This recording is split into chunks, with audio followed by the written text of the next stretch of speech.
이제는 이제 보혜사 성령의 법을 통해서 성령이 우리와 함께하기 때문에 진실한 하나님을 진실하게 만나고 진실하게 우리도 행동할 수 있습니다. 오늘도 하나님께서 저와 여러분이 주시는 말씀은 창세기 27장 1절 이하의 말씀을 통하여 장자의 축복과 야곱의 도피를 보라 하신다는 말씀의 제목으로 하나님의 말씀이 선포될 때에 하나님의 목적, 하나님의 계획, 하나님의 뜻이 잘 들려져서 그 말씀에 순종할 때 주시는 잠복을 마음껏 누리시는 저와 여러분 되기를 주의 이름으로 축원합니다. 지난 시간까지 우리 이삭의 이야기를 보게 되는데요. 이삭이 죽진 않았습니다. 죽진 않았지만 이제 오늘 읽었던 본문의 말씀 이하에 있는 말씀들은요. 본격적으로 이삭의 아들들 야곱과 에서의 이야기가 나오고 뒤에 가면 이제 야곱의 이야기로 연결되어 내려가거든요. 그래서 여기서부터는 야곱의 이야기가 시작된다라고 분단을 구분해도 좋아요. 이삭이 이제 그 나이가 먹어가니까 눈이 멀어져서 가까이 있는 어떤 물체나 좀 희미하게 볼 수 있을 정도, 그 정도 되는 것 같아요. 그 정도 되고 나니까 이제 안 되겠다. 나는 이제 죽게 됐구나. 이제 다 살았다. 이런 의미가 되겠죠. 그럼 이제 이때 사람들은 다 전능자 하나님 앞으로 간다. 이렇게 생각하니까 구약의 표현으로 이제 낙원으로 가게 되는 겁니다. 이런 의식을 가지고 장자 아들을 불러서 내한테 별미를 좀 먹게 해라. 그리고 나면 내게 좋은 기분으로 내게 복을 빌리겠다. 이렇게 했습니다. 자, 이런 모든 이야기들은요, 글로 우리가 읽었고 현실적인 이야기 같지만은 영적인 이야기들입니다. 그게 복을 빌었는데 복이 받는 사람 쪽에서 이만큼 들었습니다. 무겁습니다. 이렇게 할 수 없잖아요. 이게 복을 주겠다는 영적이거든요. 그리고 이제 목회자들도 하나님께서 복을 빌 수 있는 어떤 권한을 줬죠. 달란트를 준 거거든요. 그래서 그게 복을 빌면은 무게도 없고 본 것도 없고 가는 것도 못 보고 아무것도 못 보는데도 그래도 복이 임하거든요.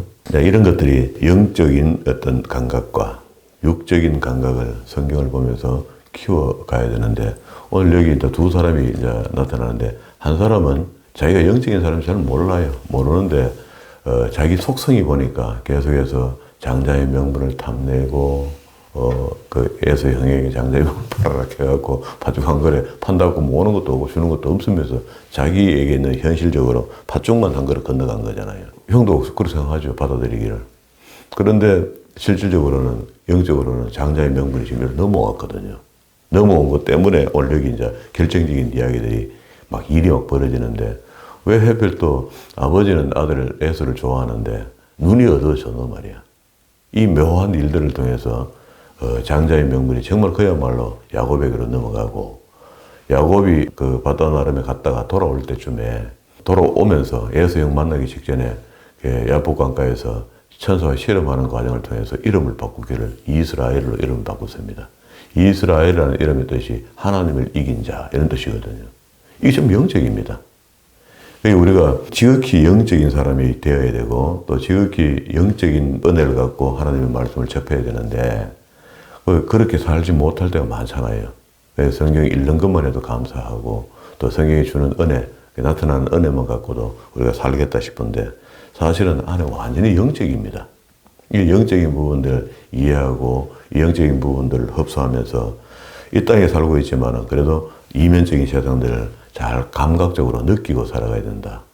그 집사님이 새벽에 원거리를 이렇게 왔다 갔다 하면서 예배한다는 건 제가 목회자로서는 칭찬 여러 번 할 만하죠.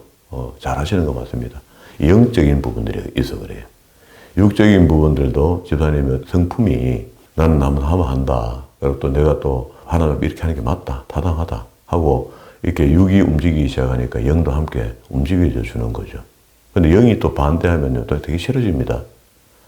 가는 게 거추장스럽고, 교회가 싶고, 이런 마음이 있어요. 그런데 영적인 부분들이 동원되고 하니까 동요되기 시작하고, 이게 편안하고, 좋고, 감사하고, 이런 거죠. 여기 이제 두 사람이 이제 대비를 그렇게 보면 이제 이야기가 좀 쉬워집니다. 5절부터입니다. 이삭이 그 아들 에서에게 말할 때에 리브가가 어머니잖아요. 들었는데 편애한 것 같아. 양쪽 다 하나는 아들을 좋아하고 아버지가 아들 장자를 좋아하는 건 당연한 거고 어머니가 하필 왜 또 야곱을 좋아해서 리브가가 그 아들 야곱에게 일러가라되 내 부친이 내 형 에서에게 말씀하시는 것을 내가 들었는데 지금 나가서 사냥해서 짐승 한 마리를 잡아갖고 진미를 만들어가 아버지가 그걸 먹고 난 뒤에 그 에서 형에게 축복을 한다 이 말은 성경은 안 써놨지만 장자의 명분을 넘긴다 이런 말이다. 니 왜 할래? 그런즉 내 아들아 내 말을 쫓아 내가 내게로 명하는 대로 염소떼에 가서 거기서 염소의 좋은 새끼를 내게로 가져오면 내가 그것으로 내 부친을 위하여 그게 형이 만드는 음식보다 어머니가 만드는 음식이 훨씬 이삭은 입에 맞고 맛있을 거 아닙니까? 이게 이제 장점이 되는 거죠. 별미를 만들리니 10절 내가 그것을 가져 내 부친에게 드려서 그로 죽기 전에 내게 축복하기를 위하여 잡수시게 하라. 야곱이 그 모친 류가에게 이르되 내 형 에서는 들 사람이요 나는 매끈매끈한 사람인데 아버지께서 나를 만지실 때 내가 아버지께 속이는 자로 뵐지라 복은 고사하고 저주를 받을까 합니다. 맞는 말이잖아요. 그러니까 어미가 그에게 이르되 내 아들아 너의 저주는 내가 어머니는 하도 희생적입니다. 야야 그거 내가 받을게 걱정하지 말고 내 시킨대로 해라. 그가 가서 취하여 어미에게로 가져왔으니 그 어미가 그 아비의 즐기는 별미를 만들었더라. 리브가가 집안에 자기 처소에 있는 맏아들 에서의 좋은 의복을 취하여 작은 아들 야곱에게 입히고 너무 적극적입니다. 완전 범죄를 하려면 또 염소 새끼를 가죽으로 그 손과 그 목에 매끈매끈한 곳을 꾸미고 털을 붙였단 말이죠. 또 그 만든 별미와 그걸 자기 아들 야곱의 손에 주매 야곱이 아버지에게 나아가서 내 아버지여 하고 부른데 가로되 내가 여기 있노라. 내 아들아 내가 누구냐. 야곱이 아비에게 대답하되 나는 아버지의 아들 에서로소이다 하니까 아버지께서 내게 명하신 대로 내가 하였사오니 청컨대 일어나 앉아서 내가 사냥한 고기를 잡수시고 아버지의 마음껏 축복하소서. 이삭이 그 아들에게 이르되 내 아들아 내가 어떻게 이같이 속히 잡았느냐. 그가 가로되 아버지의 하나님 여호와께서 나로 순적히 만나게 하셨습니다. 어머니를 순적히 만나갖고 어머니가 요리를 잽싸게 해갖고 가져왔는데 이렇게 표현했습니다. 이삭이 야곱에게 이르되 내 아들아 가까이 오라. 내가 과연 내 아들 에서인지 아니지 내가 안 만져보겠노라. 이러면 야곱이 간 다 떨어진다. 큰일 나죠. 질른 거죠. 야곱이 그 아비 이삭에 가까이 가니 이삭이 만짐에 가로되 음성은 야곱의 음성이나 손은 에서의 손이로다. 아이고 참 속아 넘어갑니다. 그 손이 형 에서의 손과 같이 털이 있으므로 능히 분별치 못하고 축복하였더라. 자, 이삭이 가로되 내가 참으로 내 아들 에서냐. 그가 대답하되 그러하나이다. 이삭이 가로되 내게로 가져오라. 내 아들아 사냥한 고기를 먹고 내 마음껏 내게 축복하리라. 이렇게 하고 이 축복을 하는데요. 27절입니다. 그가 가까이 가서 그에게 입맞추니 아비가 그 옷의 향수를 맡고 그에게 축복하여 가로되 에서라 생각하고 했는데 사실은 그 옷 속에 야곱이 들어있는 거죠. 내 아들의 향취는 여호와의 복 주신 밭의 향취로다. 하나님은 하늘의 이슬과 우리는 뭐 하늘의 이슬 좀 준다고 복이 되겠습니까? 인식 자체가 안 맞죠. 그런데 팔레스타인은 물이 아주 귀한 곳이니까 이슬이 없으면은요 모든 산천의 풀들은 다 죽게 되어 있습니다. 새벽에 그 온도 차이 때문에 이슬이 탁 내리면서 그게 야생 풀들이 그 이슬을 먹고 꽃을 피우고 삭슬 내고 죽어봅니다. 햇빛이 올라오면 타서 죽거든요. 그래도 종족 번식을 해나가는데 그게 끈기가 있는 거죠. 그런데 만약에 이슬이 없으면 이거 완전히 사막은 진짜 그야말로 사막됩니다. 그게 하나님의 섭리죠, 이것도. 그리고 이슬이 굉장한 복이 됩니다. 이슬과 땅의 기름짐이며 땅의 기름짐인데 농경시대에 땅이 기름지지 못하면 어찌 됩니까? 우리는 지금 2차 대전 이후에 질소라는 화학 비료를 만들어갖고 대규모 식량을 만들기 시작해버리잖아요. 그러면서 하나님의 섭리 가운데 그 밭에 던져놓고 자연으로 키워갖고 열매가 맺어가고 그 열매를 따먹던 시절이 지나가 버린 겁니다. 그러면서 인구가 막 확 확산돼 버렸고, 그게 질소라는 비료를, 화학 비료를 찾아내고 난 뒤에부터 대량 생산이 가능해졌거든요.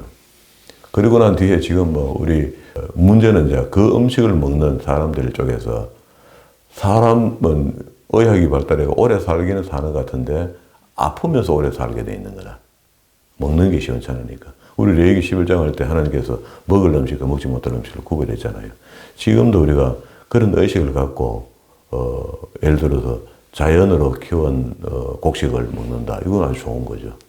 왜냐면 곡식도 이제 못 믿는 겁니다. 그 질소 뿌려갖고 헛붕상을 키워놓은 거거든요. 그 일본에서는 사과를 잘 키워갖고 상당한 매출을 올리는 농부가 있는데 자연 상태에서 약 하나도 안 치고, 사과도 약 굉장히 많이 치잖아요. 많이 치는데 약을 하나도 안 치고 자연으로 키워서 그 사과를 갖고 직접 식당에서 음식을 만들어서 파는데 뭐 몇 년치가 예약돼 있대요. 거기 와서 음식을 먹으려고. 그리고 이제 옛날에 그런 말 있잖아요. 하루에 사과 한 개만 먹으면 건강해진다고. 그런데 지금 우리 사과는 이거는 맛있기는 맛있는데 먹으면 건강하고 상관없는 사과가 된 겁니다. 이미 화학 비료를 너무 많이 줘버려갖고. 크기도 크고 먹음직스럽지만 아니다. 그래서 여기 기름진 게 하나님이 허락한 기름짐 그대로 해야 되지, 우리가 인위적으로 기름지게 만들어갖고는 아무 덕도 없다. 이제 이런 것들을 이제 좀 이해해야 됩니다. 이런 것들을 이해하는 것이 영적인 부분들 아닙니까? 우리가 영이라 해갖고 무당 구다듯이 뭐 맞추고 하는 그것만 영으로 생각하는데 그게 아니다, 그죠? 풍성한 곡식과 포도주로 내게 해주시기를 원하노라. 그럼 이제 곡식, 포도주, 기름 이런 것들은 전부 다 유대인들의 팔레스타인 지역의 사람들에게 3대 식량입니다. 아주 중요하죠. 기름, 그리고 곡식, 밀이죠, 밀. 그리고 포도주. 물이 귀하니까 포도주로 또 대신하기도 하고 하니까 꼭 있어야 되는 겁니다. 29절에 그러면 있을 거 다 있죠. 만민이 너를 섬기고 열국이 내게 굴복하리니 내가 형제의 주가 되고 내 어미의 아들들이 내게 굴복하며 내게 저주하는 자는 저주를 받고 내게 축복하는 자는 복을 받기를 원하노라. 완전 뭐 확실한 복입니다. 아브라함이 갈대우를 떠날 때 하나님께서 주신 복이 이삭에게 상속됐고, 이삭에게 상속된 그 복이 에서에게 넘어갈 복이 이삭으로 넘어온 거죠.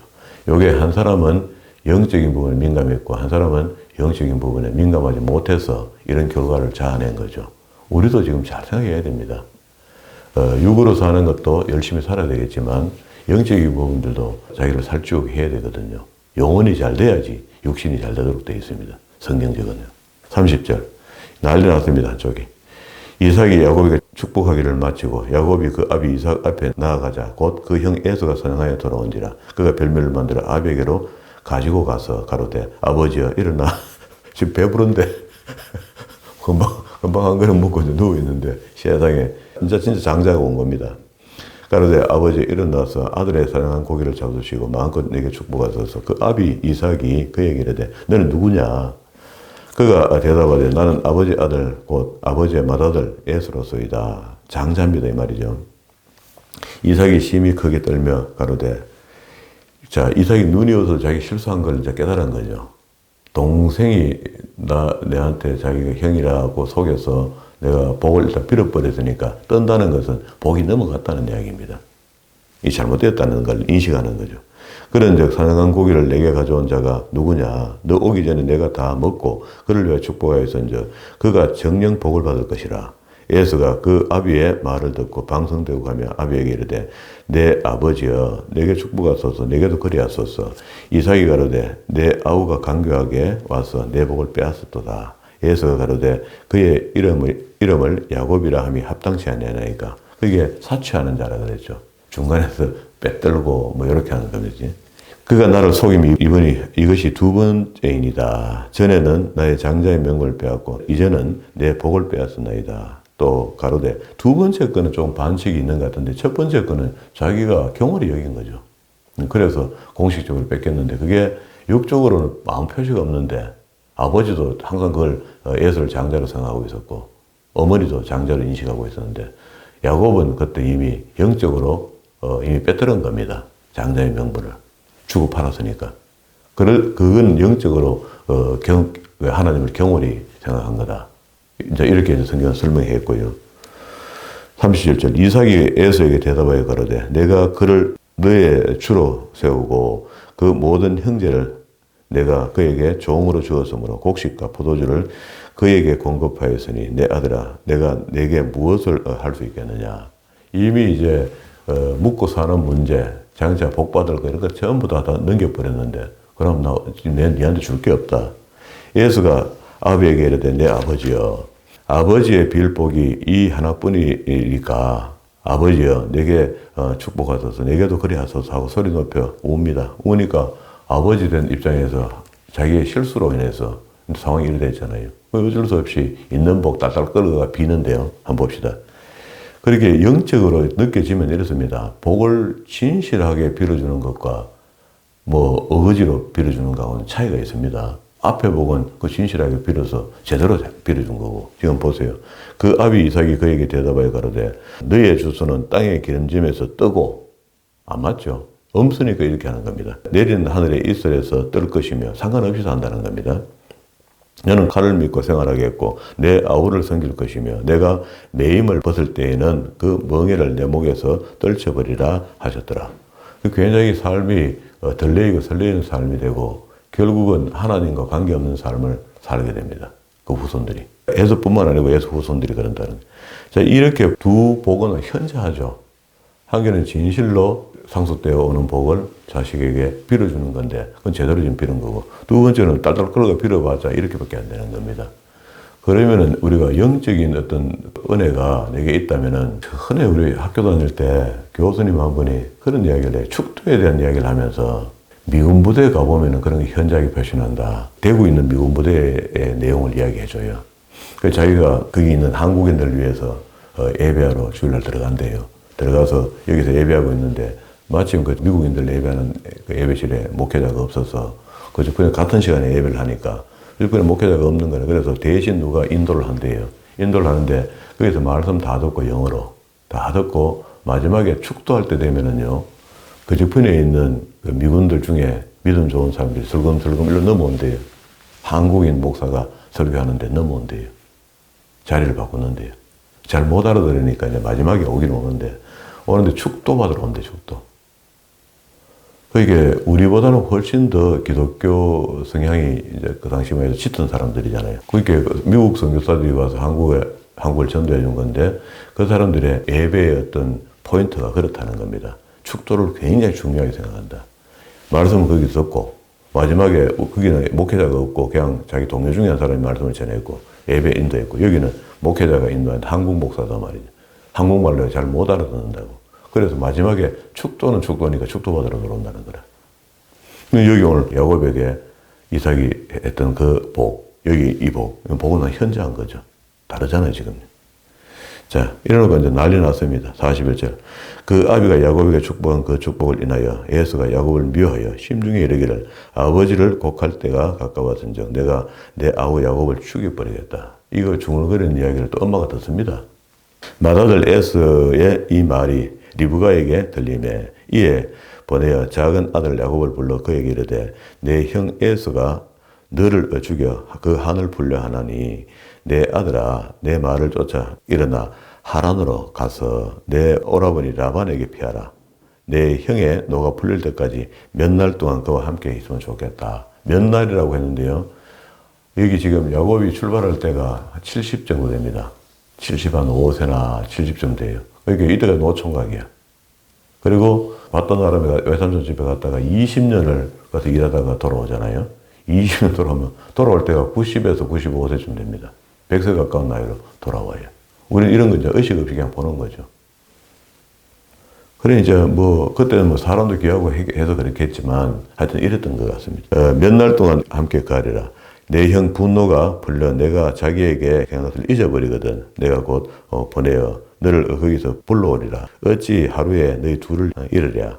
이렇게 하면서 46절에 리브가가 이삭에게 이르되 너는 해 사람의 딸을. 요거는 46절은 독립구로 보면 되고요. 요걸 이제 어머니가 네가 객지 나가더라도 혹시 해 사람이나 그게 이방인들하고 결혼하면 안 된다 하는 이야기를 해주는 겁니다. 사랑하니까 알아서 해주는 거죠. 이삭에게 이르되 내가 헷 사람의 딸을 인하여 나의 생명을 싫어하거늘 야곱이 만일 이 땅의 딸들을 그들과 같이 헷 사람의 딸들 중에서 아내를 취하면 나의 생명이 내게 무슨 재미가 있겠는가. 자, 이렇게 이야기를 하는 것은 이제 이방 결혼하지 말고 그때만 해도 이제 건족끼리 결혼하는 게 있었으니까 그렇게 하도록 하라. 이렇게 했는데 이미 에서 형은 앞에 이방 여자가 결혼해버렸지 한번. 이 앞에 한번 했잖아요. 하고 요 뒤에 보면 또 28장 6절에 보면 에서가 먼저 야곱이 하면서 또 여기서 또 그 부모들이 원하지 않는 결혼을 또 해요. 자, 그리고 이제 28장을 넘어서 이삭이 야곱을 불러 그에게 축복하고 또 부탁하여 가로되 너는 가나안 사람의 딸들 중에서 아내를 취하지 말고 일어나 밧단 아람으로 가서 너의 외조부 부두엘의 집에 이르러 거기서 너희 외삼촌 라반의 딸 중에 아내를 취하라. 전능하신 하나님이 내게 복을 주어 너로 생육하고 번성케 하사 너로 여러 족속을 이루게 하시고 아브라함에게 허락하신 복을 내게 주시되 너와 함께하는 자손에게 주사 너로 하나님이 아브라함에게 주신 땅 곧 너의 우하는 땅을 유업으로 받게 하시기를 원한다. 그게 마음이 완전 바뀌었죠. 이삭도. 그래 이제 야곱에게 어차피 넘어간 복을 평탄하게 잘 받아서 잘 살 수 있도록 그렇게 아예 복을 빌어줍니다. 이제 이에 이삭이 야곱을 보내었더니 밧단 아람으로 가서 라반에게 이른 라반은 아람 사람 부두엘의 아들이요 야곱과 에서의 어미 리브가의 오라비더라. 그리고 이제 건너옵니다. 10절로 넘어옵니다. 그리고 여기 6절과 9절에 있는 이야기는 이러는 중에 에서 형은 또 다른 결혼을 해서 부모의 마음을 아프게 합니다. 그러니까 이삭도 아하 이게 야는 안 되는갑다. 그 우연히 내가 복을 속아서 한 게 아니고 그게 하나님의 뜻인갑다 하고 생각을 바꾸어 나서니까 둘째에게 자꾸 복을 빌죠. 그리고 살도록 피해가 도와주고 10절 야곱이 브엘세바를 떠나 하란으로 향하였더니 한 곳에 이르러서 해가 지기 전에 거기서 유숙하려고 그 한 곳에 한 돌을 취하여 베개하고 거기 누웠는데 난잠을 잔다 이 말이잖아요. 돌을 베개로 삼고 12절 꿈에 본적 사닥다리가 땅 위에 섰는데 그 꼭대기가 하늘에 닿았고 또 본적 하나님의 사자가 그 위에 오르락 내리락 하고 또 본적 여호와께서 그 위에 서서 가라사대 나는 여호와니 내 조부 아브라함의 하나님이요 이삭의 하나님이라. 너 누운 땅을 내가 너와 내 자손에게 주리니. 이건 토지를 주는 거다, 그죠? 내 자손이 땅에 끌같이 되어서 동서남북으로 편만할지며 땅의 모든 족속이 너와 내 자손을 인하여 복을 얻게 된다. 뭐 이게 아브라함에게 처음 줬을 때 땅을 주겠다. 그리고 땅에 살 수 있는 사람들, 자손들을 주겠다는 거, 맨 그 복입니다. 그 복을 다시 한번 하나님이 꿈에서 상기시켜 준 겁니다. 근데 사실 뭐 야곱은 그런 거 별 관심이 없습니다.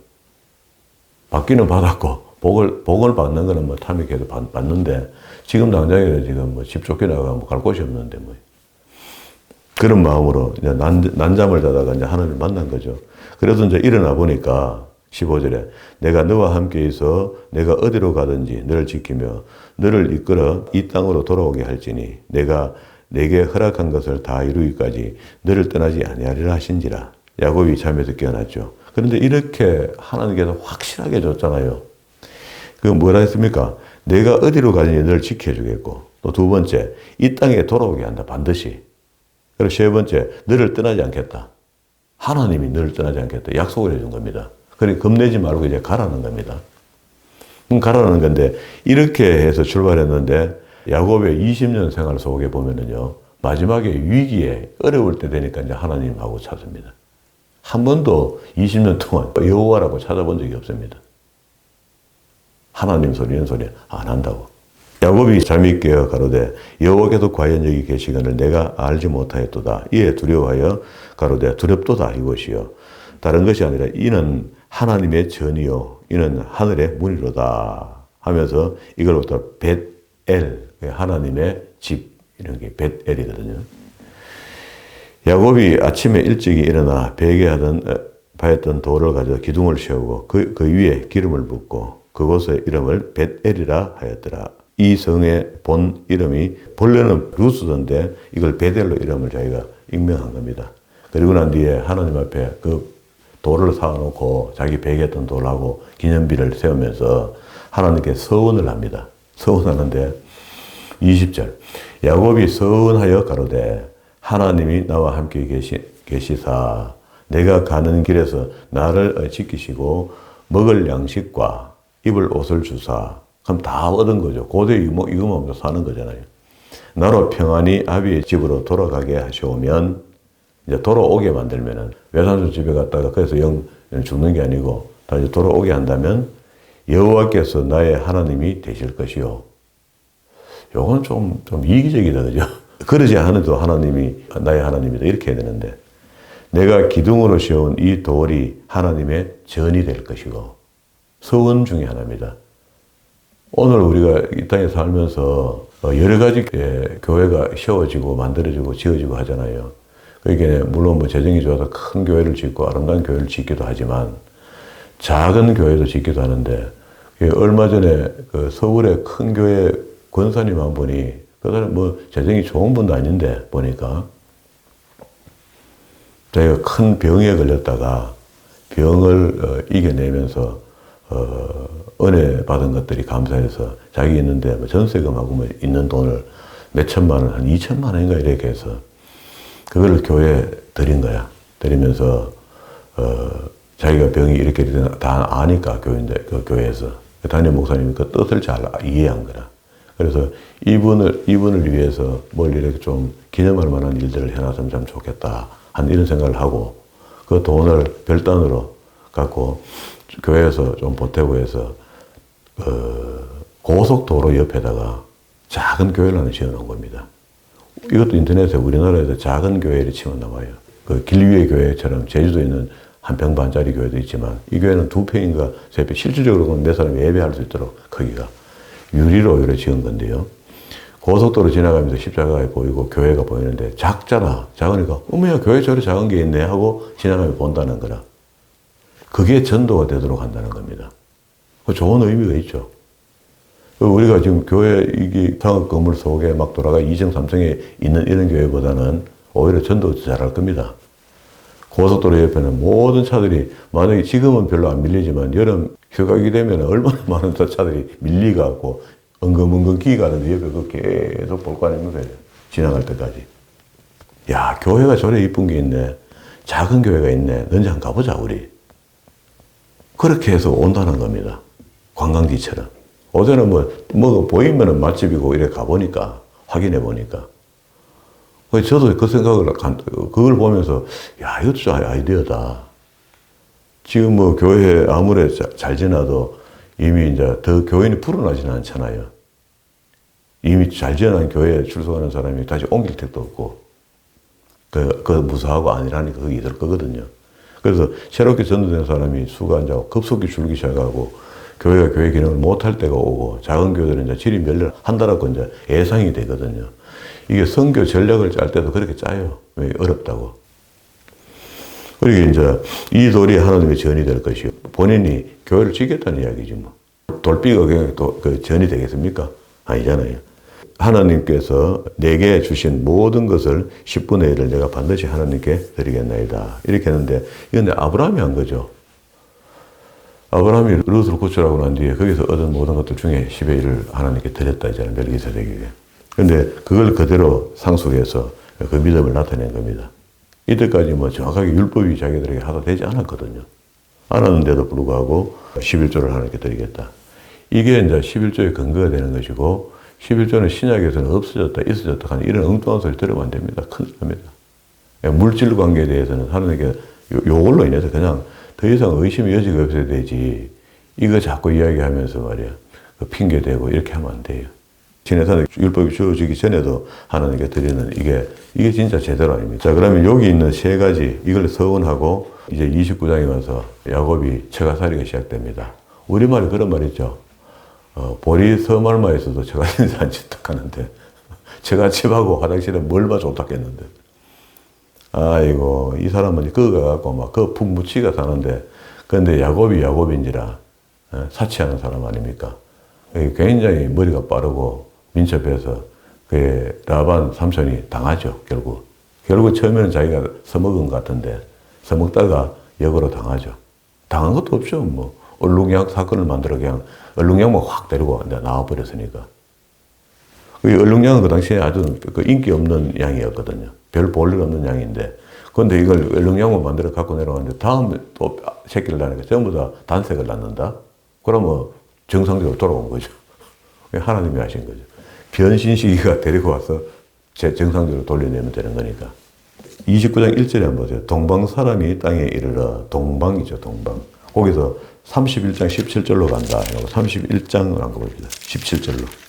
야곱이 일어나 자식들과 아내를 약대에 태우고 그 얻은 모든 짐승과 모든 소유물을 곧 그가 받던 아람에서 얻은 짐승들을 이끌고 가나안 땅에 있는 아비 이삭에게로 출발했습니다. 또 야반 도주한 거야.